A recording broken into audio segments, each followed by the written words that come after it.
What are you doing with all this red nail polish? They're not all red. Okay. This is magenta red, this is glittery red, this is coral red, this is light coral red, this is pastel red, this is dark red, and this is double-decker bus red. Okay. End of the day, they're all red. You don't understand that they're not all the same. That's hard. Oh my god. Let's talk about demonstrative pronoun today. I hope you would enjoy it. It's a fairly short lesson. So if you give a little bit of time, so this last bit of pronoun would be clarified to you properly. So how about we get to the lesson? Yeah, let's do it. Yeah, while you get on with all the different words.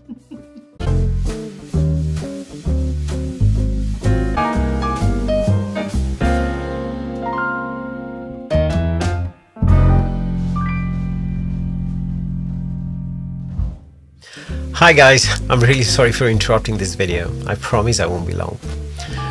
As you might know, we have always maintained that we are not here to chase numbers. Our focus has always been on creating something meaningful and sharing it for free, what might end up helping others. But at the same time, to please the ever mysterious algorithm gods and to reach a wider audience, we need your support. So it would be my humble request to you all, wherever you watch our content, be it on Instagram or YouTube, please like and subscribe to our channels. That would help us immensely to keep on creating the content and sharing it with you all. Thank you. Now, let's get back to the video. The following are the types of pronoun: personal pronoun, reflexive pronoun, emphatic pronoun, relative pronoun, interrogative pronoun, indefinite pronoun, demonstrative pronoun, possessive pronoun. Today we're going to cover demonstrative pronoun. Lesson 12, Pronoun. Demonstrative pronoun. Demonstrative pronouns. Demonstrative pronouns point out objects. অর্থাৎ demonstrative pronoun সাধারণত কোনো বস্তুকে নির্দেশ করতে ব্যবহৃত হয়। In other words, a demonstrative pronoun is a pronoun that represents a noun and expresses its position as near or far, including in time.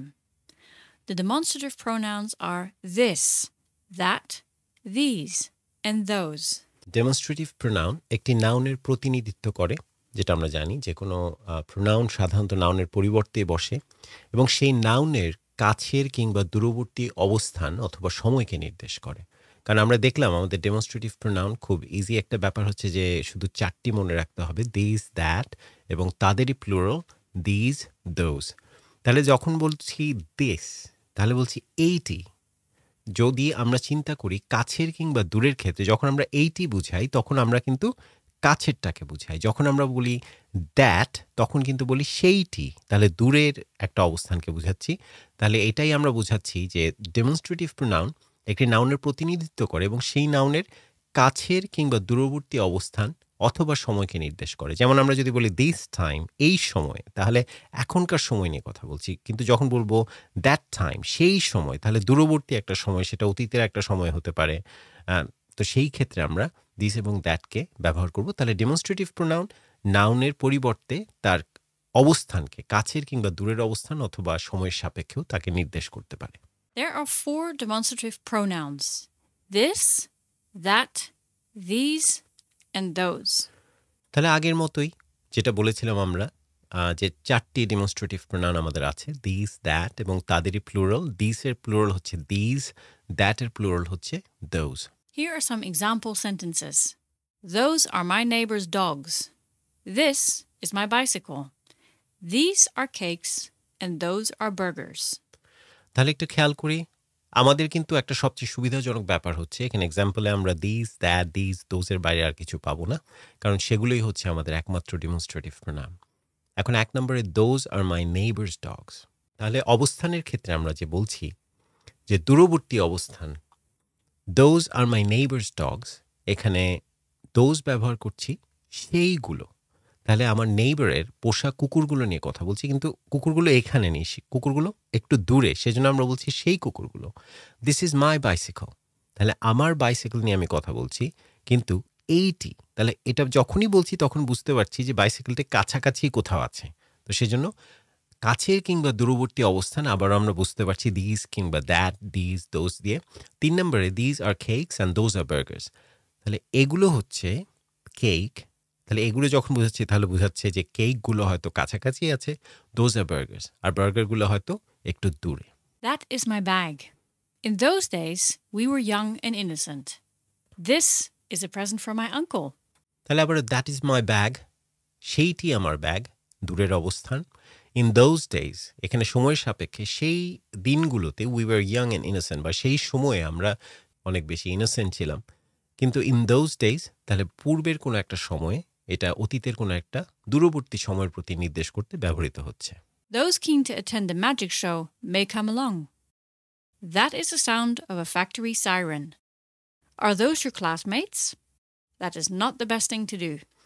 আমার মনে হয় এখানে খুব বেশি কঠিন কিছু নয়, আবার একই কথা যে দিজ, দোজ, দ্যাট, যেমন এখানে বলছে আর দোজ ইয়োর ক্লাসমেটস, নাম্বার 9, সেখানে দেখছি যে তারা কি বা সেই মানুষগুলো কি বা তারা কি তোমাদের ক্লাসমেট বা তোমাদের শ্রেণীকক্ষে তোমরা একই সাথে তোমরা পড়ো কিনা, তো সেটা ব্যবহার করা হচ্ছে। That is not the best thing to do, that সেইটি খুব একটা ভালো কাজ হবে না।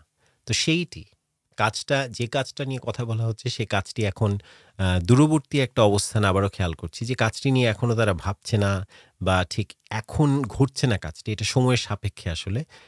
That is not the best thing to do, সেটি খুব একটা ভালো কাজ হবে না, যেটা তারা এখনও শুরু করেনি এরকম একটা কাজ। তাহলে দূরবর্তী অবস্থান বোঝাতে আমরা এখানে দ্যাট ব্যবহার করছি।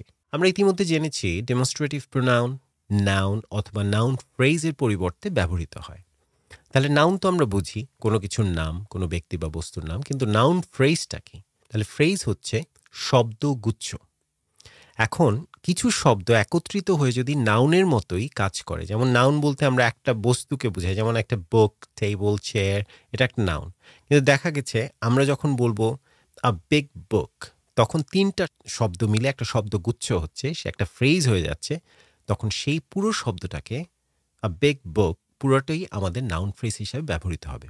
আর সুনির্দিষ্টভাবে বলতে গেলে ডেমনস্ট্রেটিভ প্রোনাউন বাক্যে ইতিমধ্যে উল্লেখিত কোনো নাউনকে নির্দেশ করতেই ব্যবহৃত হয়, সেক্ষেত্রে সেই নাউনকে আমরা আমাদের ব্যবহৃত ডেমনস্ট্রেটিভ প্রোনাউনের অ্যান্টিসিডেন্ট বলবো। এখন অ্যান্টিসিডেন্ট, অ্যান্টি কথাটা ল্যাটিন অর্থ হচ্ছে পূর্বে, আর সিডেন্স এটা হচ্ছে গো, গোয়িং বিফোর। তাহলে যেটা পূর্বে যাচ্ছে বা পূর্বে বসছে আমাদের ক্ষেত্রে, তাহলে যেই নাউনের জন্য ডেমনস্ট্রেটিভ প্রোনাউন আমরা ব্যবহার করব সেই নাউনটিকে আমরা বলবো অ্যান্টিসিডেন্ট। আচ্ছা, এক্সাম্পলগুলো আমরা একটু দেখি। Do you remember the car with the red doors? I wish I could drive that. আমরা যেটা বলছিলাম একটু আগে অ্যান্টিসিডেন্ট নিয়ে, do you remember the car with the red doors. এখন কয়েকটা বিষয় আমরা এখানে ক্লিয়ার হবে আমাদের জন্য, আমরা ক্ল্যারিফাই করতে পারবো। সেটা হচ্ছে আমরা জানি নর্মালি দ্য কার অথবা একটা কার এটা হচ্ছে একটি নাউন, কিন্তু the car with the red doors অনেকগুলো শব্দগুচ্ছ বা ফ্রেজ, পুরোটাই কিন্তু এখানে আমাদের নাউন। ডু ইউ রিমেম্বার, কোনটি, তোমার কি মনে আছে কি? The car with the red doors, সেই গাড়িটি যার লাল দরজা ছিল। তাহলে the car with the red doors পুরোটি একটা ফ্রেজ, এবং এই ফ্রেজটিকে আমরা নাউন ফ্রেজ বলবো। এখন ইন্টারেস্টিং হচ্ছে I wish I could drive that, আমি ভাবছি আমি যদি সেটা চালাতে পারতাম। এখন এই যে দ্যাটটা, দ্যাট কার জন্য ব্যবহৃত হচ্ছে? দ্যাট ব্যবহৃত হচ্ছে the car with the red doors, তাহলে পুরোটাই হচ্ছে আমাদের এখানে অ্যান্টিসিডেন্ট। দ্যাটের অ্যান্টিসিডেন্ট হচ্ছে পুরো নাউন ফ্রেজটা, যেটা হচ্ছে the car with the red doors.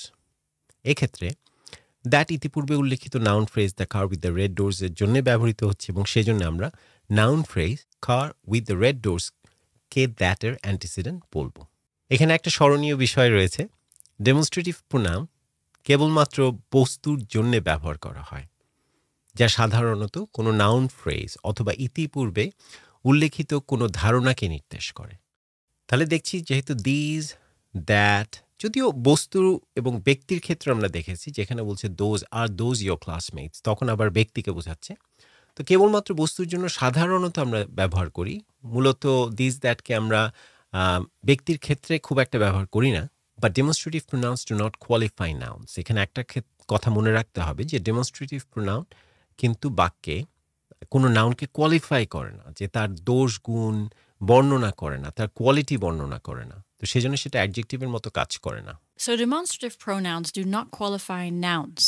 So when these words, for example, this, that, these, and those, appear before nouns, they become demonstrative adjectives.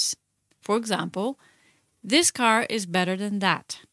Or these animals are wilder than those.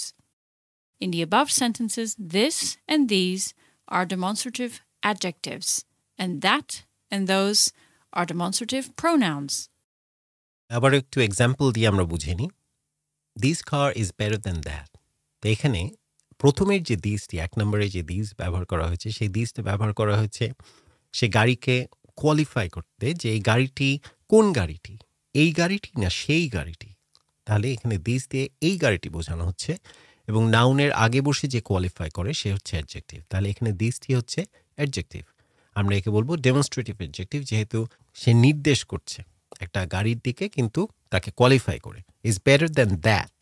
এখন that যখন বোঝানো হচ্ছে এই গাড়িটি, নিশ্চয়ই এই গাড়িটিকে আরেকটা গাড়ির সাথে তুলনা করা হচ্ছে, এবং সেইটা একটা গাড়ি, সেটা নাউন হতে পারে, নাউন ফ্রেজ হতে পারে, একটা কার উইথ রেড ডোরস হতে পারে, কার উইথ ব্ল্যাক ডোরস হতে পারে, অনেক কিছু এটার বর্ণনা হতে পারে। তো সেক্ষেত্রে পুরোটার পরিবর্তে, একটা নাউনের পরিবর্তে যেহেতু আমরা ব্যবহার করছি, এটা একটা প্রোনাউন দ্যাট। তাহলে this car is better than that, দিসটা এখানে ডেমনস্ট্রেটিভ অ্যাডজেক্টিভ, আর দ্যাট ডেমনস্ট্রেটিভ প্রোনাউন। সেভাবে 2 নম্বরেও আমরা দেখছি যে this animals are wilder than those. এখন অ্যানিমালস নাউন, কোন অ্যানিমালগুলো, কোন পশুগুলো, এই পশুগুলো দিস, আর ওয়াইল্ডার দ্যান দোজ। দোজ এখানে দোজও বলতে পারি, দোজ অ্যানিমালস বলতে পারি, কিন্তু আমরা যেহেতু নাউনের পরিবর্তে আমরা প্রোনাউন ব্যবহার করলাম, সেই জন্য আমরা দোজ ব্যবহার করছি। তো সেক্ষেত্রে দিস ডেমনস্ট্রেটিভ অ্যাডজেক্টিভ, আর ওয়াইল্ডার দ্যান দোজ যেহেতু নাউনের পরিবর্তে ব্যবহৃত হয়েছে, সেগুলো demonstrative pronoun. So that was today's lesson on demonstrative pronoun. I hope everyone enjoyed it, but it's fairly a short lesson. তো যারা আজকের লেসনটা দেখেছেন, প্রোনাউন সিরিজে এটাই আমাদের last lesson, but I would like to request everyone to like and subscribe and comment on the video if you like any new lessons on anything that's related to English grammar. So we try our best to bring those lessons to you. Oh my God, what are you doing? Just proving to you that they're not all red. And You asked for it. See you next week.